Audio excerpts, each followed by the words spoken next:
The three aspirants include the DC for Guan District, Janet Emefa Obro Adibo, one Richard Ofori, and Michael Osibo. For Michael Osibo, his service and dedication to the creation of the Oti region and the area have endeared him to the people, hence the need to represent them in Parliament. My vision for the Guan constituency is to create a foundation or build a strong foundation for the people, for the four traditional areas that is making up the constituency.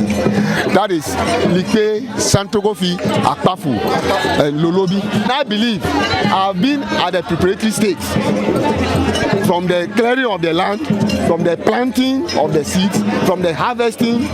I've been there, and now is the time to cook or for the food to be shared to people. So I qualify to represent the people. Some of his supporters have been stating why they share in his vision to lead the Guan area in the next parliament. Every marketer would like to go for a good product. For that matter, knowing Osibo having struggled for this party all this while, he comes. He even contested with most of the candidates, but he comes back after they defeat him to work for these candidates. It is time for Osibo to be rewarded. Osibo is the one who believes in women empowerment. So as a woman, I've joined his campaign to help me champion the women empowerment. We have a lot of programs in place for women.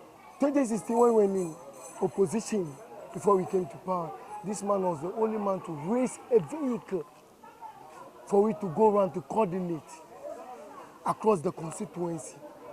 Many geographical areas included, and we were able to come to power. We, the young people in this constituency, have come to the realization that people who have sacrificed their life, people who have contributed to the development of this area should be rewarded. And we believe that we should be able to reward people who have done a lot of hard work, people who have helped the constituency in various ways.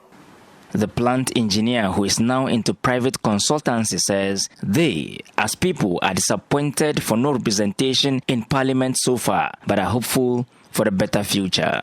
It's natural for people to be disappointed when they are in expectation of something. So therefore, we are all disappointed. But we are disappointed for good reasons, that in the near future we are going to have our constituency. Whatever we do today, we should always have in mind what the future looks like. And our children will not remember this day, but they will see constituency and district vibrant. But that will be a great thing for them at that time.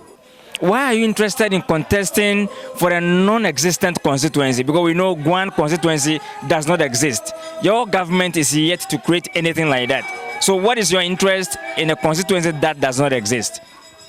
Thank you very much. My interest is that we prepare ourselves for the future. We know that the constituency does not exist now, currently.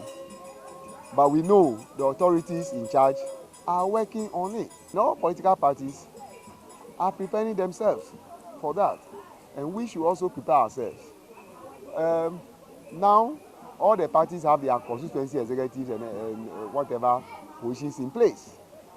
So, officially we don't exist, but on the ground, here, we are there in preparation for the future.